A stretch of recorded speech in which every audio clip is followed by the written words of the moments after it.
نحمده ونصلی علی رسولہ الکریم اما بعد فاعوذ باللہ من الشیطان الرجیم بسم اللہ الرحمن الرحیم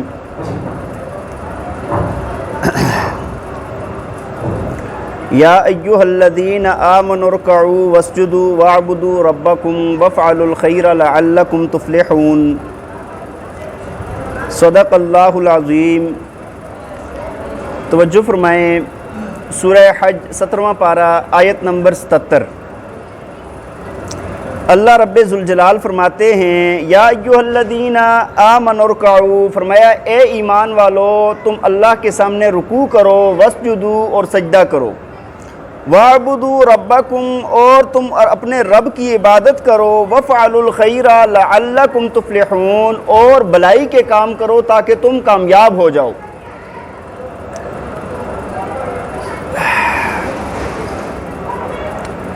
دیکھیں جی، گزشتہ آیات میں اللہ رب ذوالجلال نے مشرکین کا رد فرمایا اور ساتھ فرمایا کہ مشرکین نے اللہ کی ذات کو پہچانا ہی نہیں ہے، اللہ کی ذات کو پہچانتے تو ایسے کام نہ کرتے، اور جو معبودان باطلہ تھے ان کی بے بسی اور ان کی کمزوری کا بیان فرماتے ہوئے اللہ تعالیٰ نے مثال سے بیان فرمایا کہ یہ سارے معبود مل کے ایک مکھی کو بھی پیدا نہیں کر سکتے، اور اگر کوئی مکھی ان سے کوئی چیز لے کے اڑ جائے تو اس سے یہ واپس لے نہیں سکتے، یہ اتنے کمزور ہیں تو یہ معبود بننے کے لائق نہیں ہے۔ اب یہ بات بیان فرمانے کے بعد آج اللہ تعالیٰ نے دوبارہ اللہ کی عبادت کا، اللہ کی طرف رجوع کا بیان فرمایا ہے۔ فرمایا پہلی آیت میں فرمایا کہ یا ایھا الذین آمنوا ارکعوا، فرمایا اے ایمان والو تم رکوع کرو، واسجدوا اور کیا کرو؟ سجدہ کرو، اللہ کے سامنے عاجزی کرو۔ نماز کے اہم رکن ہیں رکوع اور سجدہ، اور یہ ایسی چیز ہے کہ جو اللہ کے علاوہ کسی اور کے سامنے کرنا جائز ہے۔ سجدہ کسی کے سامنے بھی نہیں ہو سکتا سوائے اللہ کی ذات کے۔ اللہ تعالیٰ نے پیچھے گزشتہ میں فرمایا تھا، فرمایا لا تسجدوا للشمس ولا للقمر، فرمایا تم سورج اور چاند کو سجدہ نہ کرو، زمین کی کسی مخلوق کو سجدہ نہ کرو، بلکہ اس ذات کو سجدہ کرو جس نے اس کو پیدا کیا ہے۔ اور رکوع بھی بالکل کسی کے سامنے رکوع کی حیت میں جھک جانا یہ بھی ناجائز ہے۔ بات سمجھ آ رہی ہے؟ تو بہرحال نماز کے دو اہم رکن بیان فرمائے ہیں کہ عبادت کس کی کرنی ہے؟ اللہ کی کرنی ہے، اور آگے فرمایا وَاعْبُدُوا رَبَّكُمْ، اور عبادت اپنے رب کی کرو۔ عبادت کس کی کرو؟ عبادات کے اندر نا سب سے پہلے عبادات اربع آتی ہیں، نماز، روزہ، حج اور زکوٰۃ، اور اس کے بعد پھر مکارم اخلاق ہیں، پھر ہمسایوں کے ساتھ حسن سلوک ہے، پھر رشتہ داری میں خرچ کرنا ہے، پھر بہتان نہ لگانا ہے، اچھائی اور یہ جتنے خوبی والے کام، کسی کی مدد کرنا ہے، یہ سارے کے سارے اچھے کاموں میں آتے ہیں۔ تو اللہ تعالیٰ نے فرمایا کہ کیا کرو؟ وَافْعَلُوا الْخَيْرَ وَاعْبُدُوا رَبَّكُمْ، اپنے رب کی عبادت کرو، وَافْعَلُوا الْخَيْرَ اور کیا کرو؟ خیر کے کام کرو، بھلائی کے اور نیکی کے کام کرو، لَعَلَّكُمْ تُفْلِحُونَ تاکہ تم کیا ہو جاؤ؟ کامیاب ہو جاؤ۔ اور آگے بیان فرمایا وَجَاهِدُوا فِي اللَّهِ حَقَّ جِهَادِهِ، فرمایا اللہ کے راستے میں ایسے جہاد کرو جیسے اس کے راستے میں جہاد کرنے کا حق ہے، اللہ کے لیے ایسے جہاد کرو جیسے جہاد کرنے کا حق ہے۔ اچھا یہاں پر نا یہ جو جہاد ہے نا، جہاد کا ایک تو واضح معنی ہے کہ بھائی قتال کرنا اللہ کے راستے میں، قرآن میں جا بجا بیان بھی ہوا ہے، اللہ کے راستے میں جا کر جان کا نذرانہ پیش کرنا، اللہ کے دشمنوں کے ساتھ لڑنے کو کیا کہا جاتا ہے؟ جہاد کہا جاتا ہے۔ اعلاء کلمت اللہ کے لیے، اللہ کے دین کو غالب کرنے کے لیے لڑنے کو کیا کہا جاتا ہے؟ جہاد۔ لیکن جہاد کا مفہوم بہت وسیع ہے۔ جہاد کا اگر حقیقت کو دیکھا جائے نا تو جہاد اس کو کہتے ہیں کہ انسان اپنی ظاہری اور باطنی ساری طاقتوں کے ساتھ اللہ کے دشمن کے مقابلے میں آ جائے۔ کیا مطلب؟ جیسی جو صلاحیتیں اللہ نے عطا کی ہیں، جو استعدادیں اللہ نے عطا کی ہیں، اگر اللہ کے دشمن کے مقابلے میں وہ استعمال ہو رہی ہیں تو یہ کیا ہے؟ جہاد ہے۔ مثال کے طور پہ ایک بندہ ہے وہ اپنی زبان کے ساتھ جہاد کر سکتا ہے، اللہ کے دین کی تبلیغ دے کر، باطل کا رد کر کے، باطل جو دین کے اندر کجیاں تلاش کرتا ہے اس کا رد کر کے وہ اپنی زبان کے ساتھ جہاد کر سکتا ہے۔ کسی کے سامنے حق بات کا کہنا جہاد ہے۔ حدیث شریف میں نبی علیہ السلام نے فرمایا نا کہ کلمت حق کہ حق بات کرنا عند سلطان جائر، فرمایا کہ جابر اور ظالم بندے کے سامنے، ظالم بادشاہ کے سامنے کیا کرنا؟ حق بات کرنا، یہ جہاد ہے۔ اور ابو داؤد شریف کی روایت نے فرمایا، نبی علیہ السلام نے فرمایا جاہد الکفار والمشرکین باموالکم وانفسکم والسنتکم، فرمایا کفار کے ساتھ جہاد کرو، اپنی جانوں کے ساتھ، اپنے مالوں کے ساتھ اور اپنی زبانوں کے ساتھ۔ بات سمجھ آ رہی ہے کہ نہیں؟ تو یہ مفہوم بہت وسیع ہے کہ انسان اللہ کے لیے، جو بندہ اعلاء کلمت اللہ کے لیے کوئی بھی کام کرتا ہے وہ سارے کا سارا جہاد کے اندر آتا ہے۔ کسی کی روحانی تربیت کرنا یہ بھی جہاد کے اندر ہے۔ بات سمجھ آ رہی ہے کہ نہیں؟ اور یہ اسلامی حکومت کی ذمہ داری ہے کہ وہ لوگوں کو اللہ کے دین کی طرف، اللہ کے دین سے روشناس کرائیں، اللہ کے دین کو عام کریں۔ وہ پنکھا بند کر دیں، پیچھے پنکھا فضول چل رہا ہے۔ تو اللہ کے دین کی طرف بلانا اور اللہ کے دین کو عام کرنا، اور یہ جو دین ہے اس کا عزت اور احترام پوری کائنات کے لوگوں کے سامنے واضح کرنا، یہ مسلمان حکمرانوں کی ذمہ داری ہے۔ لیکن بہت ہی افسوس ہے کہ آج بڑے بڑے فضول چیزوں پر، کرکٹ پر، فٹ بال پر اور ریسلنگ پر، مختلف چیزوں پر بڑے بڑے خرچے کیے جاتے ہیں، بڑا کچھ کیا جاتا ہے، لیکن کسی حکمران کو یہ توفیق نہیں ہوتی کہ وہ ایک حدیث کی کتاب شائع کر دے اللہ کے دین کے لیے، کہ بھائی کوئی ایسی کتاب شائع کر دے، کوئی دین کے کام کر لے۔ آپ دیکھیں نا، یہ جو اسلام کا نام لیا جاتا ہے نا، یہ بڑا لولا لنگڑا سا لیا جاتا ہے۔ آپ نے کبھی دیکھا ہے؟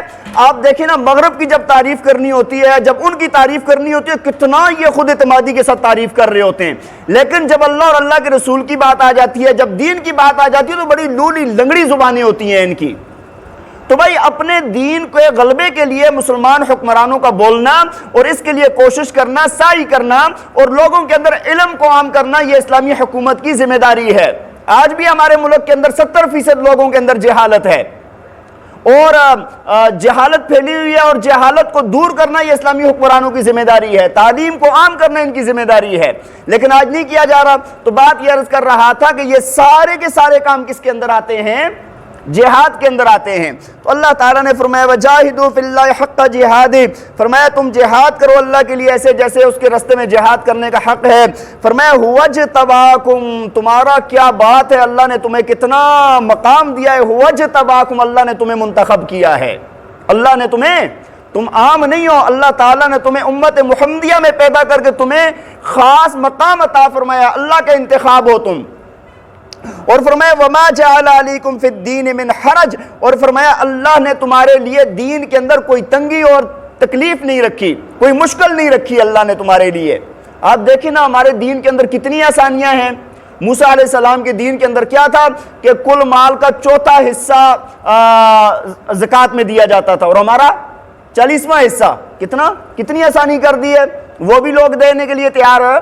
اس کے اندر بھی ٹماٹول کرتے ہیں اور ڈماڈول سا سسٹم ہے، بالکل کمزور سا، بہانے تلاش کیے جاتے ہیں۔ اسی طرح آپ دیکھیں کہ اس دین کے اندر کیا تھا، اگر کپڑا ناپاک ہو جائے تو اگر اس کپڑے کے اوپر چھینٹا لگ گیا نا، کپڑا کاٹنا پڑتا تھا، جتنا مرضی قیمتی کپڑا ہو، اور ہماری اگر نجاست غلیظہ بھی لگ جاتی ہے تو کہا ہے کہ 3 بار دھو لو پاک ہو جائے گا۔ اس وقت گناہ ہو جاتا تھا تو جس طرح بچڑے کی انہوں نے عبادت کی تھی تو ان کی توبہ کیسے قبول ہوئی؟ اللہ نے فرمایا کہ فَقْتُلُوا أَنفُسَكُمْ، اپنے آپ کو قتل کرو گے تب جا کر توبہ ہوگی، تمہاری قبول ہوگی۔ اور آج ایک بندہ جا کر اللہ کے سامنے رو دھو کر معافی مانگ لیتا ہے، اللہ سارے گناہوں کو معاف فرما دیتے ہیں۔ دیکھیں نماز پڑھنے کا حکم دیا ہے تو فرمایا کہ نماز پڑھو، کھڑے ہو کر پڑھو، کھڑے ہو کر نہیں پڑھ سکتے بیٹھ کر پڑھو، وضو نہیں کر سکتے تیمم کرو، بیٹھ کے اگر رکوع سجدہ نہیں کر سکتے اشارے سے پڑھو، سفر کے اندر ہو روزہ نہیں رکھ سکتے ہو روزہ افطار کر لو۔ کتنی زیادہ آسانیاں ہیں۔ تو اللہ فرماتے ہیں تمہارے لیے دین کے اندر کوئی تنگی اور تکلیف اللہ نے نہیں رکھی۔ ملت ابیکم ابراہیم، فرمایا کہ یہ تمہارے جد امجد کی جو ملت اور مذہب ہے اس کو مضبوطی کے ساتھ پکڑو، اس کو تھام لو۔ دیکھیں نا حضرت ابراہیم علیہ السلام حضور نبی پاک صلی اللہ علیہ وسلم کے بالفصل جو ہے نا والد ہیں، واسطے سے نا والد ہیں نا، اور جب ان کے والد ہیں جو ہمارے نبی کے والد ہیں تو نبی کیا ہوتا ہے؟ امت کی والد کی حیثیت سے ہوتا ہے۔ تو ہمارے بھی کیا ہوئے؟ اللہ فرماتے ہیں اپنے ابا کی شریعت کو، اس کے مذہب کو مضبوطی کے ساتھ پکڑو۔ فرمایا آگے وَسَمَّاكُمُ الْمُسْلِمِينَ، فرمایا اس نے تمہارا نام مسلمان رکھا ہے، فرمانبردار رکھا ہے، من قبل وفی ھذا، اس سے پہلے بھی اور اس قرآن کے اندر بھی تمہارا کیا ہے، تو اسم با مسمہ نا ایسے ہونا چاہیے تمہیں، جس طرح تمہارا نام ہے مسلمان کا معنی ہوتا ہے فرمانبردار، تو تم بھی کیا ہو جاؤ، فرمانبردار ہو جاؤ۔ فرمایا لِيَكُونَ الرَّسُولُ شَهِيدًا عَلَيْكُمْ، فرمایا تاکہ رسول تمہارے اوپر گواہ ہو، وَتَكُونُوا شُهَدَاءَ عَلَى النَّاسِ، اور تم لوگوں پر گواہ بن جاؤ۔ ایک تو یہ ہے نا قیامت والے دن حضور نبی پاک صلی اللہ علیہ وسلم اپنی امت کی گواہی دیں گے، اور یہ امت پہلی امتوں کی گواہی دے گی۔ ہمیں قرآن نے بتایا، حدیث نے بتایا کہ یہ پیغمبروں نے اپنے نبیوں نے دعوت دی تھی، لوگوں نے قبول نہیں کی۔ ایک تو یہ معنی ہے، ایک معنی یہ ہے کہ فرمایا کہ رسول تمہیں بتانے والا ہے اور تم لوگوں کو بتانے والے ہو۔ کیا مطلب؟ فرمایا کہ رسول تمہارا معلم ہے، تمہیں تعلیم دینے والا ہے، اور تم کیا ہو، لوگوں کو ہو۔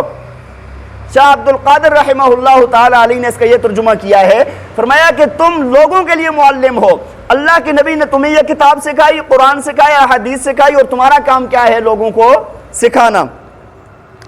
فَأَقِيمُوا الصَّلَاةَ وَآتُوا الزَّكَاةَ، سورت کا آخر ہے، اللہ تعالیٰ نے دوبارہ اسی طرف رجوع فرمایا، فرمایا نماز قائم کرو، زکوٰۃ ادا کرو، وَاعْتَصِمُوا بِاللَّهِ، اور اللہ کو مضبوطی کے ساتھ پکڑو، اللہ کو مضبوطی کے ساتھ پکڑو۔ فرمایا ہوا مولاکم، وہی ہے تمہارا مولا، تمہارا کارساز، تمہاری بگڑی بنانے والا، تمہارے کام بنانے والا کون ہے؟ اللہ ہے۔ فَنِعْمَ الْمَوْلَى، فرمایا کیا ہی اچھا تمہارا مولا ہے، وَنِعْمَ النَّصِيرُ، اور فرمایا کیا ہی اچھا تمہارا مددگار ہے۔ اسی کو مضبوطی کے ساتھ پکڑنا چاہیے۔ اللہ تعالی ہمیں عمل کرنے کی توفیق عطا فرمائے۔ آج الحمدللہ سورہ حج مکمل ہوئی ہے اور 17واں پارہ بھی مکمل ہو گیا ہے۔ اللہ تعالی ہماری کمی کوتاہیوں کو معاف فرمائے، اور جو اس میں اچھی باتیں ہوئی اللہ تعالیٰ ان پر عمل کرنے کی بھی توفیق عطا فرمائے، اور ان کو اپنی بارگاہ میں قبول بھی فرمائے، اور جتنی بھی ہمارے اندر کمی کوتاہیاں ہوئی ہیں اللہ تعالیٰ سے دعا ہے کہ اللہ تعالیٰ ان کو معاف فرمائے۔ وآخر دعوانا ان الحمدللہ رب العالمین۔